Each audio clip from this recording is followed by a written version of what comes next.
Welcome back to yet another edition of the League of the Genuine Conversations. This is the only show on the planet that discusses the important but ignored subject of counterfeits.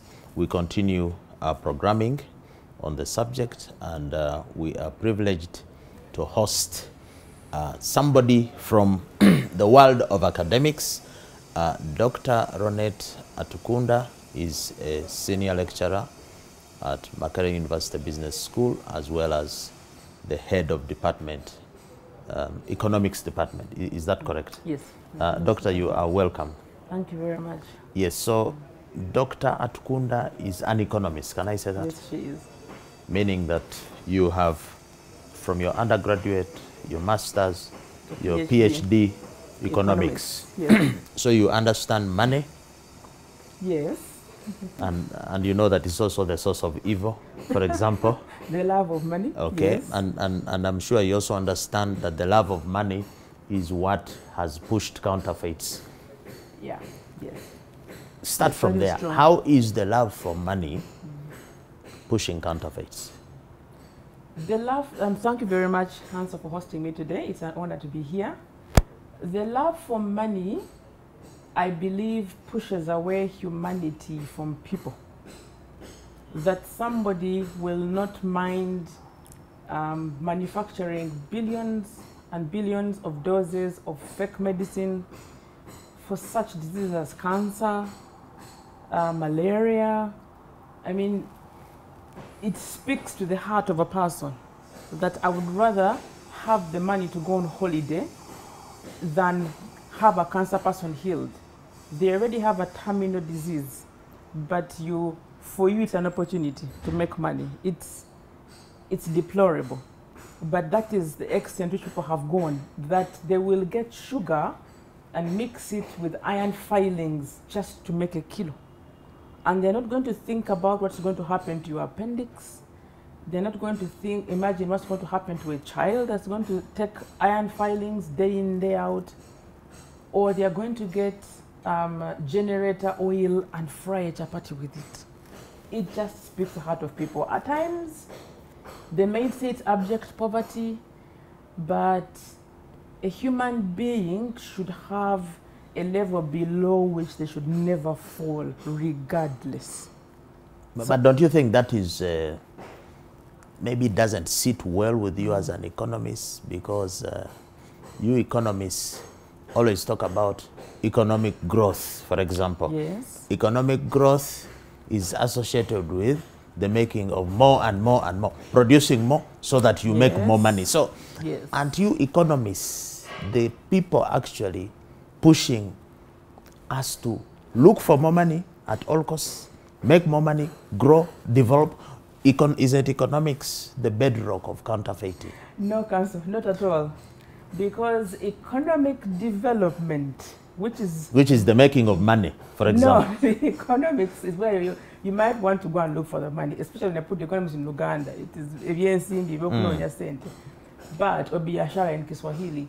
But economic development is going to look at how you're growing in terms of money, but it's also going to look at the welfare of your people.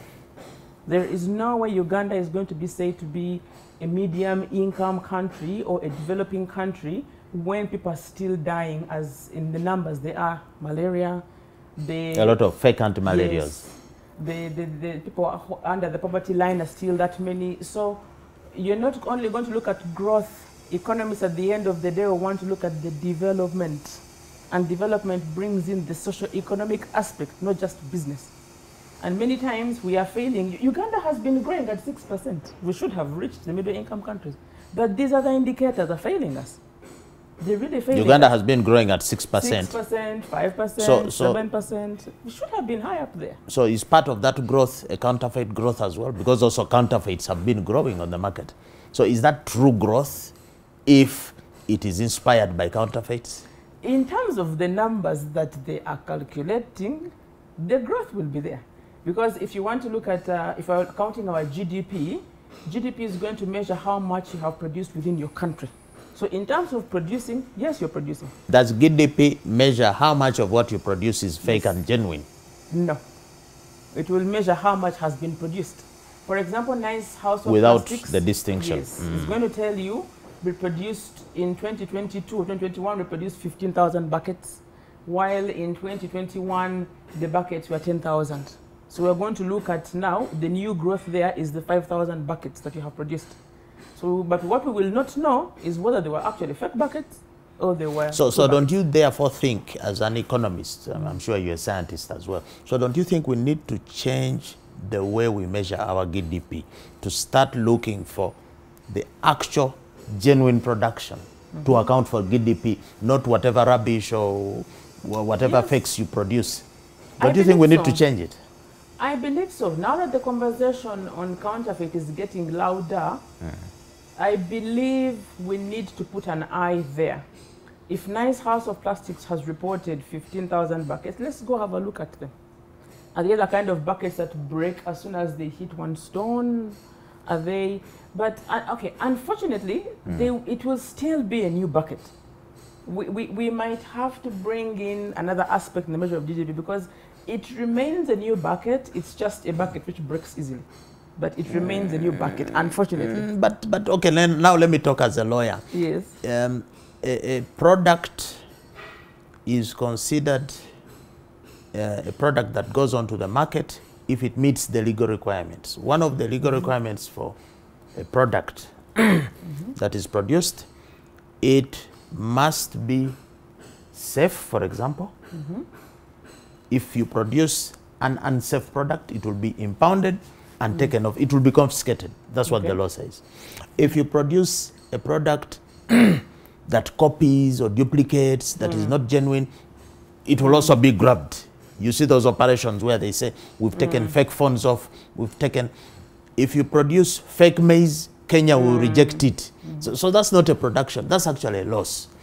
So I think that it is actually possible to measure production based on what is genuine. Because after all, if today somebody went and stole money from a bank, can he declare that as part of his income for the year? Would he be allowed to file a return that my income I stole from this bank, I stole this, so here is my income? They will not be allowed because the law does not allow such declarations. So I'm thinking that you economists also need now to go a step further and make sure that whatever is being reported as part of production does not account for the fakes. No, but let me give you an example. A clear example. In maybe I'll not mention the company, I don't know. In my senior 4, or maybe let me mention because it's well known. In my senior 4, Reham began producing a type of biscuit. It was in a bright red with yellow stripes pack. Those biscuits were nice.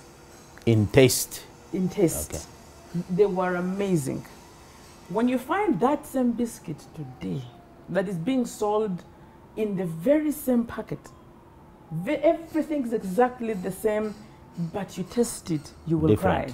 So somebody could have faked it now. The formula is not the same. So to me, it is their company. They have a right to produce what they're producing. But me who bought that biscuit 20 years ago and today, to me, you're selling me a fake. Because you have maintained the exact packet. You have maintained the ingredients as the same, but the tastes are a world apart. This biscuit tastes like you just mixed wheat flour and gave it to me. But then how sure are you even that that was manufactured by Reham? It could have been somebody faking, because that's very common. Maybe it is, yes. Yes, somebody is faking and copying the packaging and saying, here is your favorite. But it's happened for a number of biscuits. You know, I'm a biscuit fan, I will tell. And I wish I had the packets with me. Another biscuit called Milk, I don't know who makes Milk. They begin with a particular recipe and they make you an absolutely delightful taste. Give them 3 years, you come and go for the exact biscuit. You're like, I know what that is. Oh my God. So to me, that's a level of counterfeit. You're telling me lies. It's counterfeiting. Yes. And most likely, what has happened is the original product has, let's say, 6 ingredients to make the good taste. Yes. Now, because of the profit motive, they reduce the ingredients give you only 3 and sell at the same price and make a killing. And the exact pack. And whoever you show of my classmates, they will tell you, yes, that biscuit changed. And the others have tested, and you're like, really, what happens to this biscuit? So you find that whereas we would have been promoting Ugandan products, I'm like, no, let me stick to House of Manji. Because House of Manji has given me the same taste. From primary school to date, I go and buy a biscuit named Baring. It is going to taste like the Baring I know, unlike this one. So unfortunately, that biscuit is a new product. Every year they make that biscuit, government is going to count it. There's no way the government... As part of the output production. And they will read the budget GDP. And say, we've expanded this way. Exactly. But that is not, to me, it's a counterfeit. Juices, they are not the same. So if someone would tell me the taste has changed, by this at least warn me that the packet has remained the same, but it has changed, like Pepsi does when they change the bottles or something, or any other company. But no, they don't. So that will contribute. Doctor, you're making a good submission, but because you are an established consultant, you have done a lot of consultancies. Right now, you're doing one for the Uganda Manufacturers Association. You call it DR4D, yes. Domestic Revenue for Development. Yes. In other words, you're trying to help local enterprise to boost entrepreneurial activity and get more revenue, okay? But how come in all these capacity studies you've done, you've not addressed the issue of counterfeits? And yet right now you are talking like you know it's an issue that can affect the quality of biscuit that you enjoy. Why is counterfeits not addressed in these studies that you people make? I should probably say we do studies depending on what the client asks us for. So if the client says that I want to establish capacity, that means what they want to address at that point are the factors that are limiting companies either from expanding according to their strategic plans or from making use of just the established capacity. They have a lot of, they have big factories, but they're only utilizing a small part of it. So maybe 70% or 30% of the industry is being, of the installed capacity is being utilized. So their clients come to them and tell them, we are having a problem. I am losing money because I have fixed costs, I have sunk costs, but I'm not making money out of them. So UMA comes to you and tells you, okay, go to this industry and find out what are the problems they are finding. And many of them, it is markets, many of them, and maybe they had never realized that the lack of market could be because of the counterfeiting. It is something that is, that's actually my question. Yes. When you go and do your capacity studies, do you only look at this machine, installed capacity, 100,000 tons, actual production, 40,000? Do you only look at that, or you also look at what affects the market share of this product when it goes into the market? You do some kind of sort. What is the threat to this product? Don't you find counterfeits? It goes all the way to the market. Unfortunately, what you will hear is Chinese. All you will hear is people buying chairs from China because they are cheaper to make. So they have attributed they are cheaper to make or cheaper to buy? To buy, because by the time it gets here, they will tell you, if I want to buy the same quality of chair from Uganda, the same one from Uganda will cost me a lot more. Or they will tell the ones from Uganda are not nice. Whatever not nice means depends on whoever you're speaking to. But most of them have just said goods have flooded the market. That is what they are seeing. Maybe, you raise a point, it is now, the onus is on us to open their eyes to realize that yes, goods have flooded the market, but many of them are also fakes. So it might be a good from China, but we are realizing it's a beautiful cupboard from China, but it breaks very easily.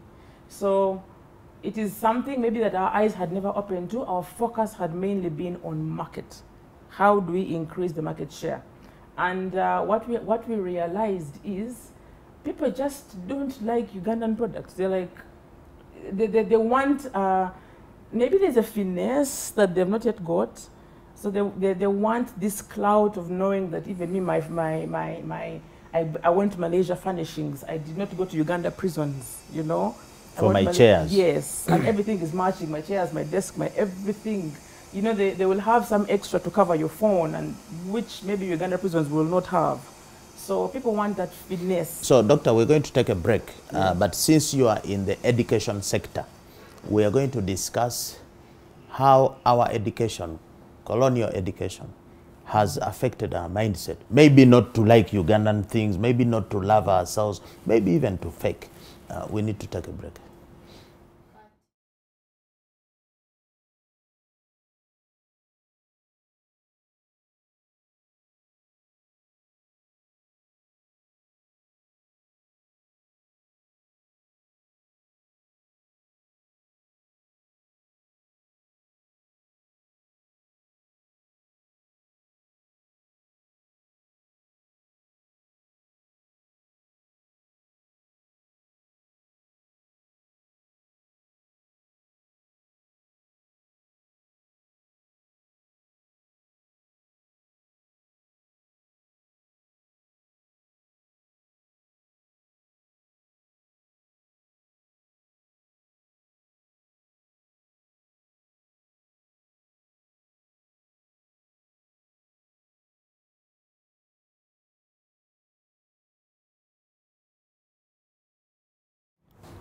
Yeah, we're back with the second segment of our discussion here with Dr. Ronett Atakunda, the head of economics department, Makerere University Business School.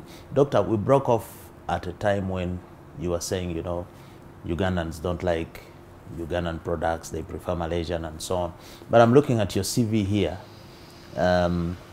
You actually studied, your PhD is from the College of Social Sciences, University of Dar es Salaam. Yes. So you also don't like Uganda. Why did you have to go to Dar es Salaam for your PhD, and yet we have Makerere here? No, I do love Ugandan products. Council, allow me just fall back a little to the last point we made on why in our capacity studies we've not talked about counterfeits. A point I never mentioned was when you are informing policy or a decision you make from a consultancy, it must be informed by data. So before I say that the market share for sugar or electricals is being affected by this, I need the data on counterfeits. And unfortunately... But you're the one who creates the data. Yes. You're the researcher. And research is also demand driven, but at times, like SCN is doing the anti-counterfeit network, you can decide, let's go in and establish what is happening. But usually you will find that research is demand driven. So probably because no one has actually come out and said, please tell me how much is affecting me. But can't you create demand as a researcher? Can't you create demand for funding for your research? Do you have to wait for the funder to tell you? And I want to believe that that is what should be one of the outcomes of this show. That now we should open eyes of researchers, myself and others, to this issue of counterfeit and by how much it's affecting the economy, by how much it's affecting, and you know, counterfeits is almost like the pharmaceutical industry, where when somebody is coming up with a research, they need strong backing. They need backing of the government, backing of the police, otherwise that research will not see the light of day. You find that if the counterfeiter gets before you and speaks a stronger word, there goes your research. The same thing has happened to drugs. Somebody will come out and talk about a drug, and before you know it, everybody is silent. So it needs, counterfeiting is a high level of theft, a very sophisticated level of theft that we need the researcher with the policymaker, with the police, with the public, all to come in and we all shout. A very high form of theft, yes, where we also sometimes unknowingly participate in the theft, because yes, if you buy a fake product, that biscuit you talked about that is fake, that is duplicating the original, you are also participating in the theft. Yes, so unfortunately, it's complicated. Yes. But picking from what you said that research is demand driven, I imagine also education, what you teach should meet the demand of the market. Yes, it does. So as a lecturer, as a head of department economics, haven't you felt the demand, the outcry from public about counterfeits? And if you have you introduced the study of counterfeit, maybe an undergraduate study, a diploma study on counterfeits in MOOBs? Don't you think this is relevant to the community which is suffering with counterfeits? Okay. Even before we got the public outcry, we are crying ourselves from these very counterfeits. So yes, the outcry is there. And as I talk about MOOBs, there's a question you asked about my academics. Yes. Why you hate Uganda and you go to Dar es Salaam? No, I love Uganda. Yes. So in my defense, the time I went to study, actually my bosses asked me, why am I going to Dar es Salaam? Then the COBAMS, that had, it was called COBAMS? Faculty of Economics, it was FEMA then, Economics and Management, had put a ban on recruitment of PhD students. Yes. It's now under COBAMS. Why? They had a huge number of students who are not completing. So for a number of years, they decided, no, don't recruit anymore, let them get out of the system. So around that very time is when I went to the University of Dar es Salaam. Otherwise, MOOBs would not have let me go. If Makerere was open, they would have asked me to go to Makerere University. So okay, that's how I ended up in that. But what we can say as well is that, yeah, there is no problem in going to study out. There is no problem in you get the same thing. Is there also difference? The issue of I think inbreeding in education is it's a very dangerous thing to do. If you study from your locality, I was born here, I went to a school here, I went to university here. Sometimes we need to. You need to move away, like they say in Luganda, atatambude. So if you stay, because economics were taught at the School of Economics bachelors. I did my master's in the very same building, and I would have done my PhD in the neighboring building for the same people.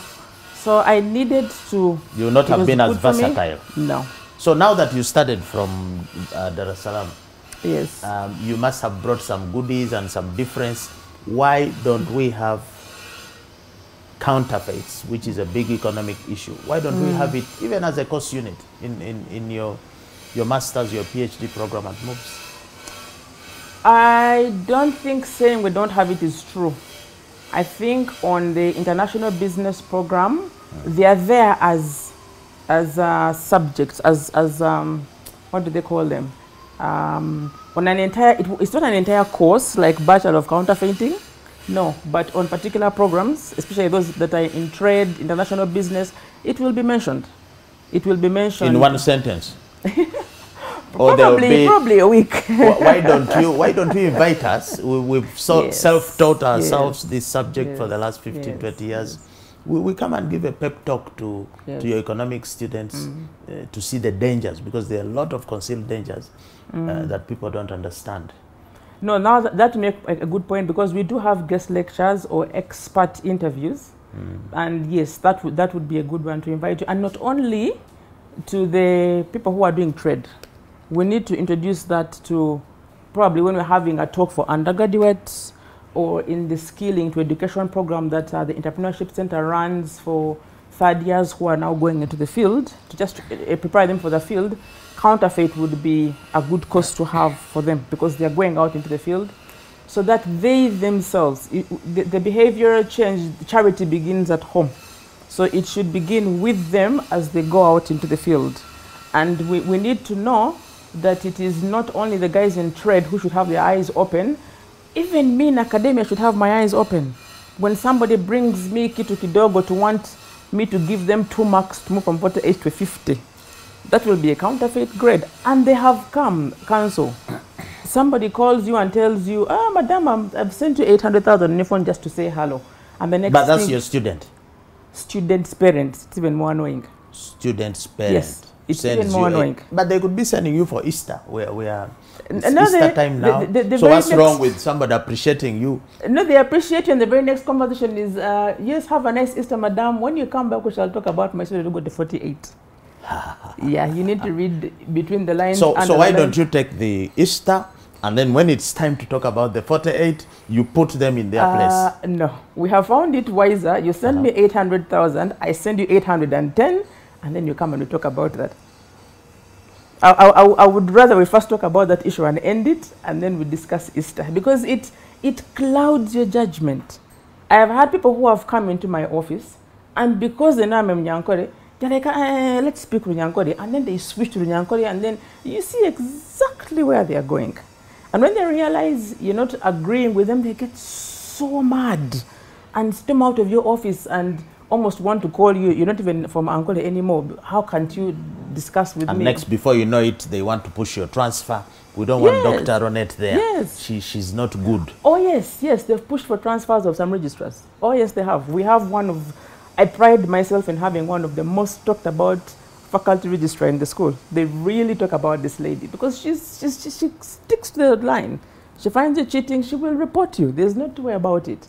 But she's doing her small part in fighting counterfeits. If really you are representing the crop of lecturers or institutional heads or in the higher institutions of learning, why is it that examination malpractice, which is a form of counterfeiting, is still present and well in the universities? We have so many, we know of some situations where some universities are like in competition. You know, for us, we got 5 PhD graduates. They come to our university.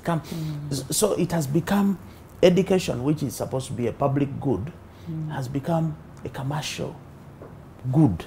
Yes. So if you're talking the way you are talking and you're strict and ethical, does that speak to the rest of the leadership or the rest of the institutions? Why are we having examination? And unfortunately, Council, I will say no, it doesn't. Because counterfeit is theft. And thieves, it goes back to what I said at the beginning. It speaks to your morality. Yes, of a person. Whether they are going to put money above everything else. No, Mobs has struggled with it. But I love the way it is handled. I'll give you a practical example. That there was one time when I had a problem with my own paper. And I was told at 8:30 that Ronett, your paper might have leaked. Those even said might. And somebody said, I have seen it in this place. I immediately called the deputy principal. I'm like, Prof, I have had my paper is on this media. He told me, cancel it. Immediately. He's like, we will investigate later. But even if there is, even if the two words are the same sentence, paper and leaked and the same sentence, cancel it. So the kids didn't write that exam? No, they did. I was told to take an exam that morning. So the kids... So you wrote another exam? Yes. They went into the exam room, they sat. I finished setting my exam at about 9:10, sent it, it was run, and even sent to upcountry centers. So they were not able to sit the exam on time? Yes. They waited until you wrote another? Yes. They began my exam between 8:20 and 8:30. I'm sorry, 9:20 and 9:30 instead of 9. But the point I'm trying to make is the deputy principal did not even want there to be a small possibility that that paper leaked. She's like, cancel it. So I remember I was at home, I sat on my bed and I just began to set, and phone calls were coming in from all sides until I pressed send, email it up country centers. And that gave me a lot of joy because at least I have someone I can report to and he will act immediately. Of course, those who had seen the paper came out crying. The messages from invigilators were really hilarious to listen to. Those who had actually got my paper came out, they couldn't believe what had happened. So in other words, it had leaked and the game was over when they reached the exam. Yes. So now you're speaking on behalf of MUBS. MUBS is, I think, the second largest university in Uganda by population. Yes, we know that you have students from all over East Africa and other parts of Africa. Make a pitch for MUBS. Why a parent should bring their child to MUBS, why you'll provide a genuine education, quality education, because these are rare things to have. We are so used to bad stories about education and so on. I give you a minute to make a pitch. Thank you very much, Council. Makerere University Business School rides on the mission of enabling the future of our clients and through creation of knowledge. And our vision is to be the benchmark of business, management, and research within the region. Bring your child to MUBS because we stand exactly for that, to be a benchmark in research. They will push training. They will push for training of staff, training of students. And when it comes to issues of counterfeit, there is zero tolerance for counterfeits at MUBS. Degrees will be cancelled. You will graduate, and you will be recalled when they realize that this person didn't sit for this paper. That degree, they'll write Makerere, and you will be recalled. And it doesn't matter when you did it. Even if you did it 10 years ago and it is discovered, you will, I have seen it with my own eyes, you will be recalled. During exam times, we try and be as strict as we can with the handling of the exam. They keep making changes with the people who handle the exams. And our leaders, they strive for excellence. They strive for excellence. Right now in the Department of Economics, they're strengthening the economic forum to try and use economics to speak to policy. And we want to engage our students at master's, at PhD, even bachelors. How do you write a policy paper? How do you speak to policy? So MOOBS is always evolving, going through our programs to try and make sure we are at the cutting edge. Right now, we've emerged from the COVID era. Our programs are Makerere programs. So we may not be allowed to change what they are like, but staff are being encouraged to find a practical way of teaching economics.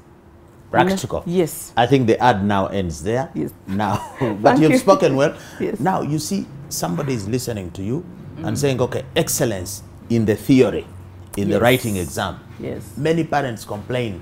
We have graduates, they have masters, degrees, PhD, but they are not employable. That you are teaching people who don't have the skills that the market requires. What do you say as MOOBS? Are you guys employable? I want to believe so. Oh, they are fake. Because two of our students are employed by Anti-Counterfeit Network, or are employed here, and they have done a good job. Yes, we have had very good reviews from the field. I will not stand and say we are 100%. I am sure some of our apples have gone outside there and maybe they've not done a good job. So those will be there. But at least, let me speak for my faculty or my department. After COVID, I remember speaking to them and telling them where the field is at now, they just don't want an economics degree. They want to know what can you do. And because of that, last semester I taught a paper, Economic Investment Appraisal. And I kept telling the students, I'm going to change the way I'm teaching this. Because I want, when you go out there, you can tell someone, I can appraise a project. So instead of teaching them with chalk, with whiteboard markers, we did research. The whole thing was research. Go research about this, come and present. Practical research. It was practical research. Okay. So this is usually it's a theoretical paper. I would easily give them cost-benefit analysis and they go away. But no, I tell them there's Kalangala All Palm project. Go read about it. What are the externalities there? How would you measure them? And then maybe even go there in the field, do you? Unfortunately, we're not able to go because no funding. We still have there's the funding issue, and we still have this, last semester we still had the mixed way of teaching. They're online, they're at school because of COVID. So we were not allowed to really be in close contact with the students. So you'd have them for a short time and then they go away. But that would have been good. Unfortunately, the funding, but I think if you push for it, the school would. It does some practical visits. In other words, there's a promise, there is hope that we can actually. Yes. We need to take a break now.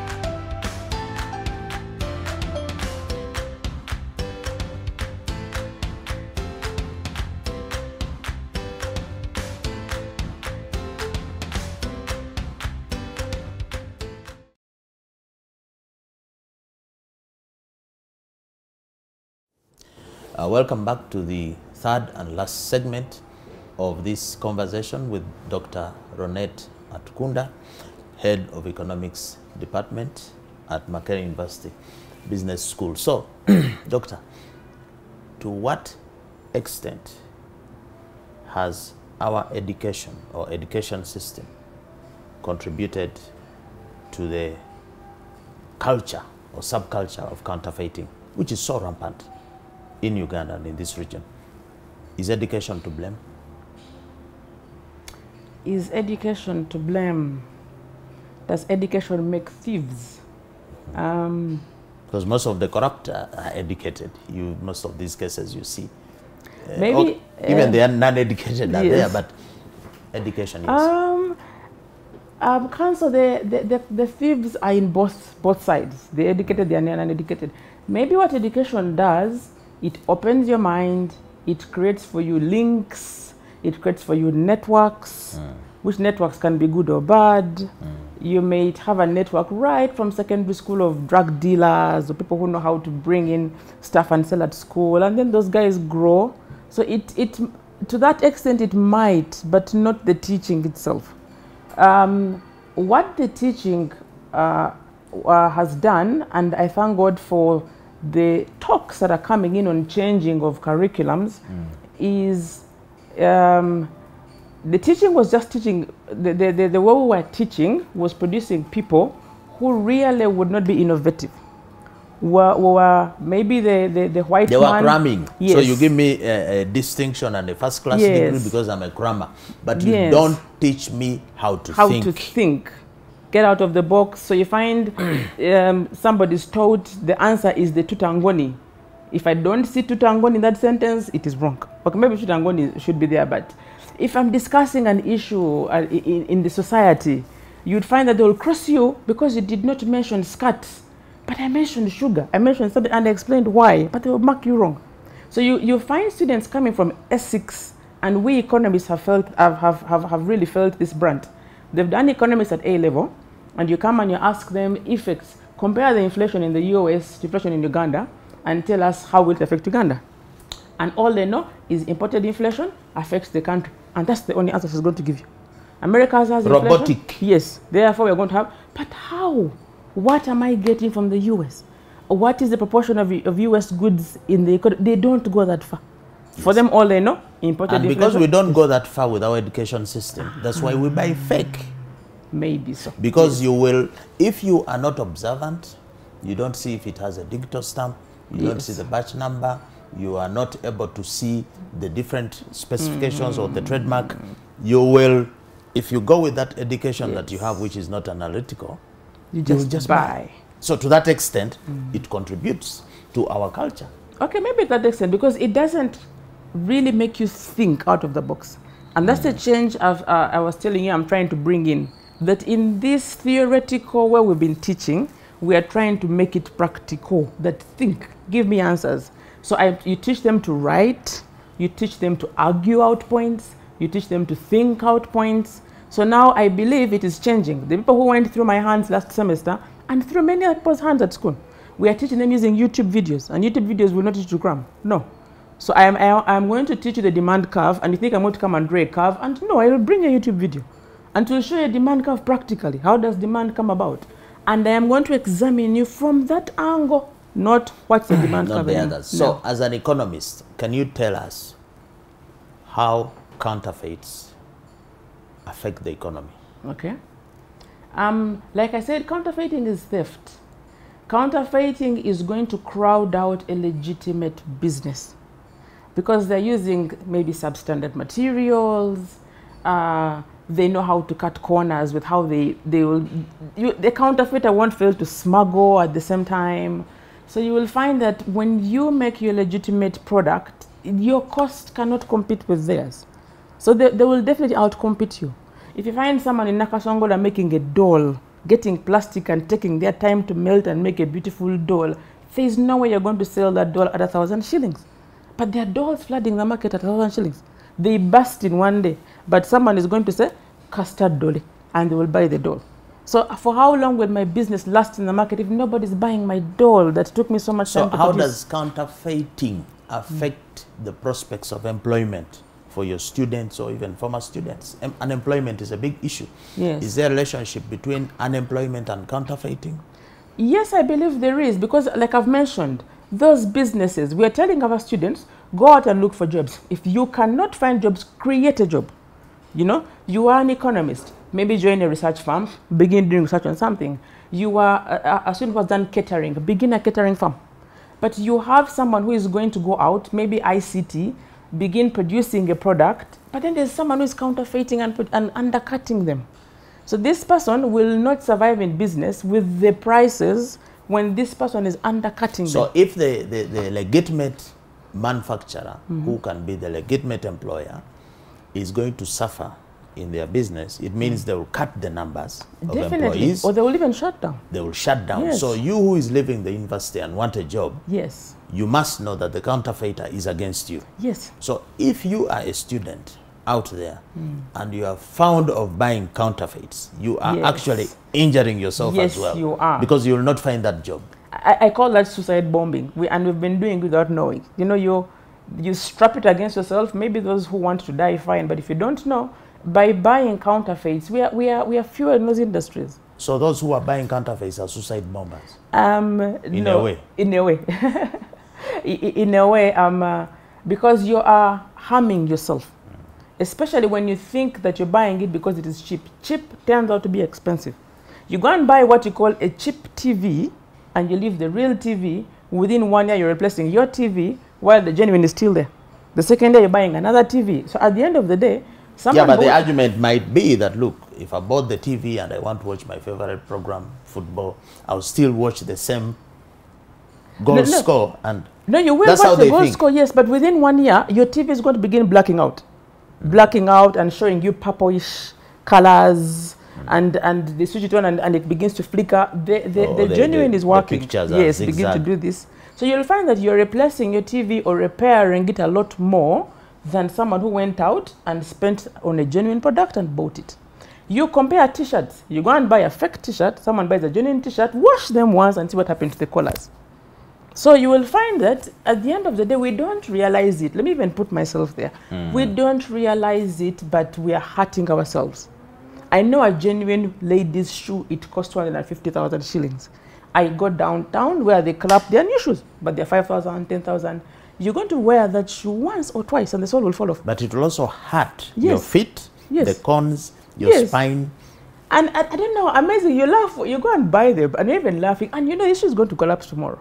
And they're like, why not go? It's a whole mindset. But maybe because they don't know and now we need to go to the drivers of counterfeits. Yes. Here on the League of the Genuine, we've developed an acronym called Dankani. Yes. We think these are the drivers. So don't you think in Dankani the aspect of concealed danger, because you've just talked about the women's shoes. We had on this show a program of people dealing in shoes. Okay. And you cannot believe it. The feet, your feet down there is a nerve center for the rest of the body, all the organs, the functionality is down there. So if you are wearing a shoe that squeezes your feet, the nerves, you are prone to getting clots, you are prone to getting heart issues and so on, just from the shoes. Yeah. So don't you think the fact that we don't know the concealed dangers of these fakes is the reason we are actually helping them to grow? What's your comment on Dankani? I have read through the drivers of Dankani, and to our audience, these drivers are this differentiation or the ability, failure to identify. There's affordability. It is cheap to counterfeit. Normalcy, where we have accepted it, it's normal. Convenience, they're everywhere. You easily find them. Concealed danger that you're talking about, yes. And that is where we need a mindset change council. That we don't know, I mentioned suicide bombing, that we're hurting ourselves. Where somebody will go out and buy fake juice and they say, the child has got what to drink. But that juice has so many chemicals, the sugar levels, the what, so you don't know that you're affecting your baby.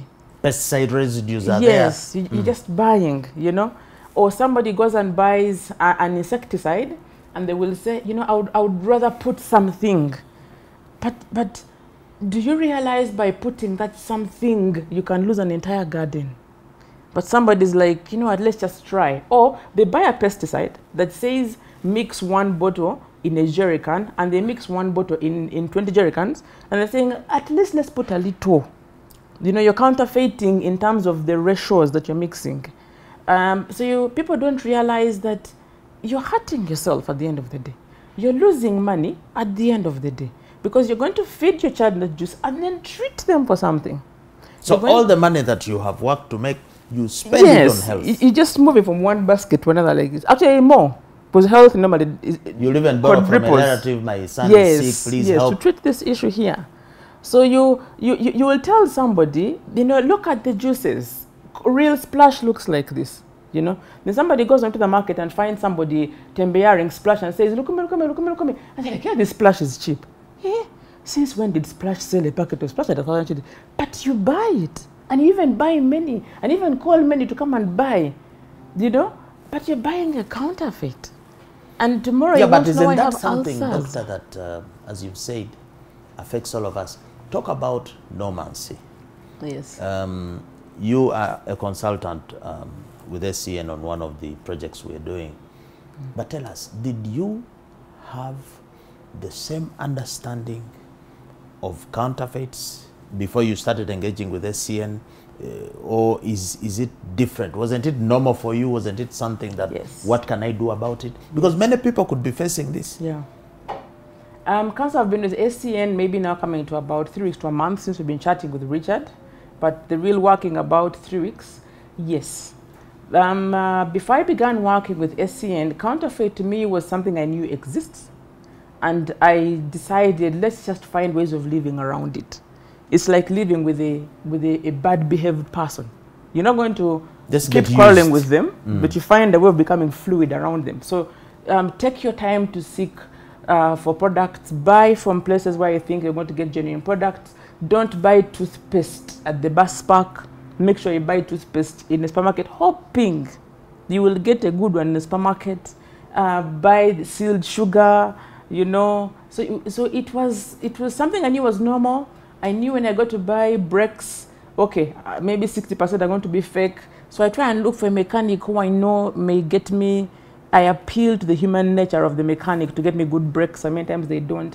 But to answer your question, yes. How's your perception changed now? Right now, when I've had the stories, first of all, working with Anti-Corruption Network has opened my eyes to the fact that it is possible to fight it. You have amazed me that there's a group of people who are willing to stand up and say, people, no, this is not right. It's not right that people are losing entire farms because of fake pesticides. And losing their life as well. Yes, their life. We lose 3,000, 4,000 people in motor accidents. You were just saying you had an experience, some of your experiences with the spare parts. Yes. But we lose 4,000 people to 3,000 every year. No, that's not fair. And the cause is the same. Fake brakes, the bushes. There's a famous DJ, I forget his name, who died in Nakulabi because his car hit an electric post and broke into two. It literally broke because somebody had welded 2 bits of a car together. Ooh. And where they did so, the car actually broke into two in very clean parts like this. And the guy couldn't survive? No, he couldn't. That level of counterfeit that you can even weld, no. So you've opened my eyes to realize that we can. And the exciting bit about SCN, it is coming from the civil society, because we're not going to stamp out counterfeit if government is enacting laws and the public don't care. The public must be angry about this. The public must stand up and say, okay, in my small way, I am not going to buy that again. In other words, the public should deny the counterfeiter, the market. Yes. We should vote with our wallets. Yes, vote with our wallets. And therefore, when government begins enacting laws and stops halfway, when in Parliament, an MP called Mijuche was talking about how much money is being lost, about 6 trillion of the budget is being lost to counterfeit. But he is not going to break through so much if I continue to buy the counterfeit. He's going to make the law to help me who still buys the fake pesticide. So the public must be made aware. We must have a campaign to open up their minds. People stop doing this. So that it also gives impetus to Mijuche and his people to enact the laws. Because they know that I am fighting from here, he's fighting from up, we shall meet somewhere. So if government is pushing and I am pushing and we all go to the police and we meet there, police will act. But imagine, let's say government passed something and they put it there. And I buy fake pesticides. I'm like, it happens. I don't report. I don't even tell my LC. I just wait more and go and buy more and I keep buying more. But you are telling me that you had an incident yourself. Yes, I don't know what you bought. Maybe tell us, what was that you bought and then you took it back to Capital Shoppers? Colgate. Actually, not just toothpaste, it was Colgate. I bought that Colgate from Capital Shoppers. Maybe it's just about 2020 before the lockdown. About 2 years ago, yes, before the lockdown, I bought Colgate, and I noticed it was making my teeth from Capital Shoppers in Nakawa. And I noticed it was making my teeth funny and become jittery, because that's the only thing that I had introduced in my diet or in my system. Yes. So I went back and informed the gentleman who was my friend, a Muchiga gentleman. I told him I bought Colgate from here, and this Colgate is fake. And he seemed like he was going to act. Unfortunately, I didn't follow it up. But he was like, which one was it? I showed him this was the aisle. And he said, okay, we shall handle it. And unfortunately, that's where I left it. I didn't follow it up. I think that's now where the problem is. Yes. In Dankani, one of the things we have is negligence. We are negligent. Government is negligent. The brands are negligent. Because in that incident, we missed the opportunity to do an inquiry, an investigation of the products, whether there was other fake products apart from the Colgate. So imagine for you, you're a doctor. Imagine other border people, other ordinary people who are not as enlightened as you. They went and bought this Colgate, used it. It was not good. Maybe they fell sick. They lost the money. Maybe their health was affected. Don't you think that we the elites and maybe we the consumers, our negligence is the biggest cause of why these things remain on the market? Because if we collectively come up and say, each one who bought a Colgate, who bought a Vaseline, we all come and say, no. Don't you think action would be taken? And therefore that negligence needs to be... That's another thing I've learned from SCN since I joined, that yes, we should do a bit more. Because I have since bought toothpaste from Capital Shoppers and it's fine. So I want to believe there was that one instance that came in, that we should have followed up to whoever supplied Capital, who brought it in that day. Who imported it. Yes, who wants to spoil their name, who wants to bring down their business. So now I'm learning that the next time something like that happens, I won't stop there. I go and talk, because this gentleman is a nice gentleman. You can easily chat with him. You tell him about it and tell him, what do we do? How do we follow this up? First of all, can we take that particular batch off the shelves for now until we find out what's wrong with it? Wait for anybody else who has complained. Can we, there are receipts in the system. Can we call sample 2 or 3 of them and blacklist that supplier, for example? Yes. Maybe now my eyes are opening that something more can be done, because that person, he's my friend. I could have talked to him a lot more. He wasn't a stranger. Maybe after this show, you'll now go and talk to him and say, look, you need to... Yeah, now we need to end here. But I'll not let you go before you talk about women and counterfeits. We have established that a lot of women hold influence on the purchases done for their homes. And in that process, a lot of the counterfeits are bought by women and brought home. So what is it about, what should women do to make sure, because you have this care, you're very, but then again you're bringing harmful stuff unknowingly. And what's your experience as a woman? Are there any things in particular that affect women that you've bought that are fake? Yes. I believe we need to have a very vigorous campaign on mindset change. A very, very, very vigorous campaign on mindset change, where we speak to the women that stop buying cheap. Stop buying cheap. I'm not going to blame the men, but you find that, let me just say a good number, I won't say the majority, a good number of families you find it's the woman handling the nitty-gritty day-to-day things. The curry powder, everything, the food. The man will buy a sack of posho beans and 4 kilos of meat, and now you have to go and look for the tomatoes. And the toys. Mommy, I want a toy. Mommy, I want a sweet. Yes. So you will go and buy. There are times you go to the market and you look at the sweet and you're like, no, this cannot be. Because for its size and the price, you're like, but what am I buying really? So they need to speak to the women that don't just go for cheap. Ask a bit more. Ask yourself. You may not ask the trader, but don't you think yourself. The brands, because you're blaming the women, but maybe the woman cannot differentiate because the brand has not come out to educate us about how the genuine looks. We don't know, we just see. But then, Council, how many, I mean, if we're going to have all brands come, we're going to be bombarded. If that's what it takes, I don't know, because the fakes are killing us. But we need to, let me see, what do we normally buy at home You won't believe it. It's things like Splash. I am going home, let me take something small for my child. I will buy a sweet. You've been buying a sweet called Bom Bom, and then you come and find a sweet called Bom Bom that's double the size of this Bom Bom, but they cost the same price. Ask yourself, surely what am I buying? I've bought eggs before at home, and I would buy these normal sized eggs that have very dark yellow yolks, but cost cheaper than a local egg. I cooked them once, but then I asked myself, what am I buying? Local chicken eggs are more expensive than a normal egg. But look at this egg. I went to the shops and I told the person, there's something wrong with your eggs. And then the lady said, yes, madam, we have stopped bringing them. People have stopped buying. You see, you are vigilant. Yes, I stopped buying them because I realized. And then later, a story broke about fake eggs. And I realized I had actually cooked fake eggs at home. So I would have continued to buy them because they were cheap. They were something I could cook for my home. But I realized these are not eggs. If I continue eating them, I'm going to be treating something. So I stopped.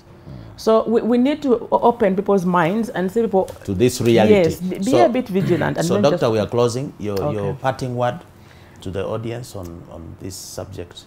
Thank you very much, Council. My parting words are, ladies and gentlemen, let's be open to the world of counterfeit and do whatever small we can. You begin by buying the genuine.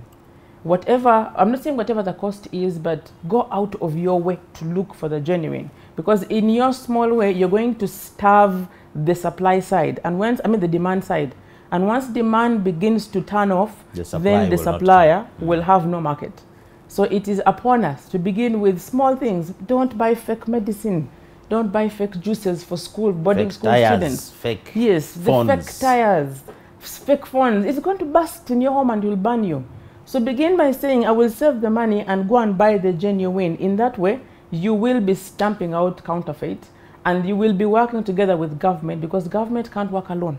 We must work together with them. We are the ones who are affected.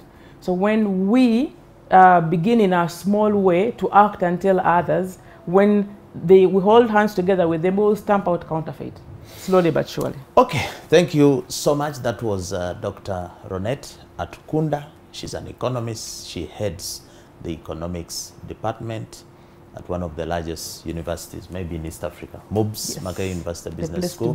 We've been having an interesting discussion here on counterfeits from an economist's perspective. I'm sure you have learned a thing or two.